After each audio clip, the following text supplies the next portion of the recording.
నేను అడగదలుచుకున్న బీజేపీ జాతీయ అధ్యక్షుని 2014లో నరేంద్ర మోడీ గారు మా మహబూబ్నగర్ జిల్లాకు వచ్చినప్పుడు పాలమూరు రంగారెడ్డి ఎత్తిపోతల పథకాన్ని జాతీయ ప్రాజెక్టుగా చేస్తాము అని అన్నాడు.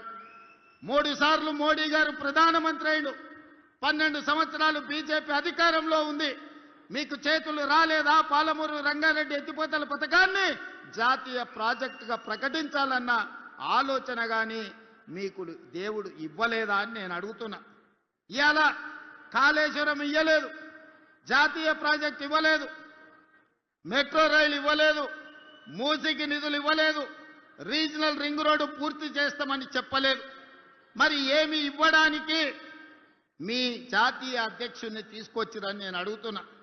ఎన్నికల సందర్భంగా మా పొన్నం ప్రభాకర్ గారు చెప్పిండ్రు, బీజేపీ ఏమిచ్చిందా అంటే గాడిద గుడ్డిచ్చిందని పార్లమెంట్ ఎన్నికల్లో చెప్పిండ్రు. ఇవాళ నిజంగానే బీజేపీ జాతీయ అధ్యక్షుడు తెలంగాణ రాష్ట్రానికి వచ్చేటప్పుడు గాడిద గుడ్డు తీసుకొచ్చిండు తప్ప ఆనా పైసా కూడా ఇవాళ ఇవ్వలే.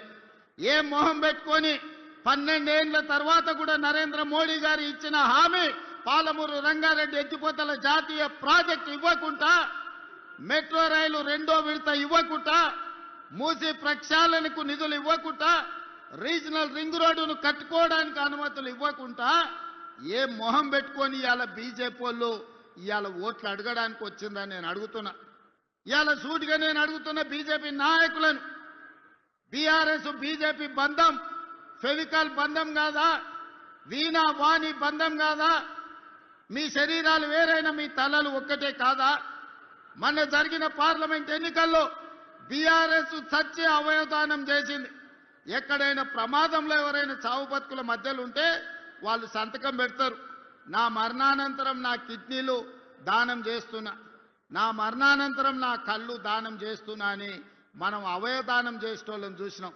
కానీ బీఆర్ఎస్ దరిద్రమేందో పార్లమెంట్ ఎన్నికల్లో మా ఓట్లు మా సీట్లు బీజేపీకి దానం చేస్తున్నామని 8 మంది ఎంపీ సీట్లను బీజేపీ వాళ్ళని గెలిపించింది బీఆర్ఎస్ వాళ్ళు కాదా? ఒక్క సీటు కూడా గెలవలే. 8 సీట్లలో బీఆర్ఎస్ వాళ్ళ డిపాజిట్లు పోయినాయి. మరి ఇవాళ 8 పార్లమెంట్ సీట్లలో డిపాజిట్ పోయిన బీఆర్ఎస్ వాళ్ళు మేమే గెలుస్తామని రంకెలేస్తారు. డిపాజిట్లు రాని బీఆర్ఎస్ సన్నాసులు రేపు మున్సిపల్ ఎన్నికల్లో ఎట్లా గెలుస్తారని నేను అడుగుతున్నా. ఎందుకు మీరు ఆలోచన చేయొచ్చు, బీఆర్ఎస్ వాళ్ళు ఎందుకు బీజేపీకి ఓట్లు వేపించిరని? దోపిడీ చేసిండ్రు, వేల కోట్ల రూపాయలు కొల్లగొట్టిరు. ఇవాళ బీజేపీ జాతీయ అధ్యక్షుని, హోంశాఖ సహాయ మంత్రిగా పనిచేస్తున్న ఈ జిల్లా పార్లమెంట్ సభ్యుడు బండి సంజయ్ గారిని కిషన్ రెడ్డి నేను సూటిగా అడుగుతున్నా. కాళేశ్వరాన్ని ఏటీఎంగా మార్చి వేల కోట్లు కొల్లగొట్టిందని అమిత్ షా నరేంద్ర మోడీ గారు తెలంగాణ రాష్ట్రంలో అన్నమాట వాస్తవం కాదా? ఇవాళ కాళేశ్వరం మీద కమిషన్ వేసి అవినీతి లెక్కలు తేల్చి వీళ్ళని అరెస్టు చేయండి అని రాష్ట్ర ప్రభుత్వం శాసనసభలో చర్చ చేసి కేంద్రానికి పంపిస్తే సిబిఐ విచారణ ఈ రోజు వరకు ఎందుకు మొదలు పెట్టలే? దీనికి సమాధానం బండి సంజయ్ కిషన్ రెడ్డి చెప్పాల్సిన అవసరం లేదా?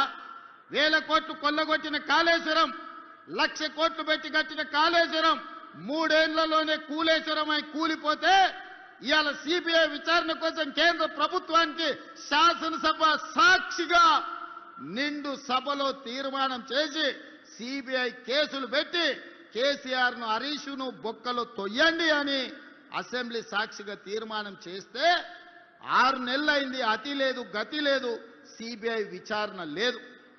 మరి దేశ ప్రధానమంత్రి అమిత్ షా గారు కాళేశ్వరాన్ని ఏటీఎంగా మార్చుకొని వేల కోట్లు కేసీఆర్ కొల్లగొట్టిందని చెప్పినప్పుడు విచారణ చేసి బొక్కలేమని మీకే కదా మేము అధికారం ఇచ్చింది. మీరు ఎందుకు వాళ్ళ మీద కేసు పెట్టలేదు? దీని వెనకాల ఉన్న మర్మమేంది, మాయేంది అని చెప్పి నేను ఇవాళ బీజేపీ వాళ్ళని అడుగుతున్నా.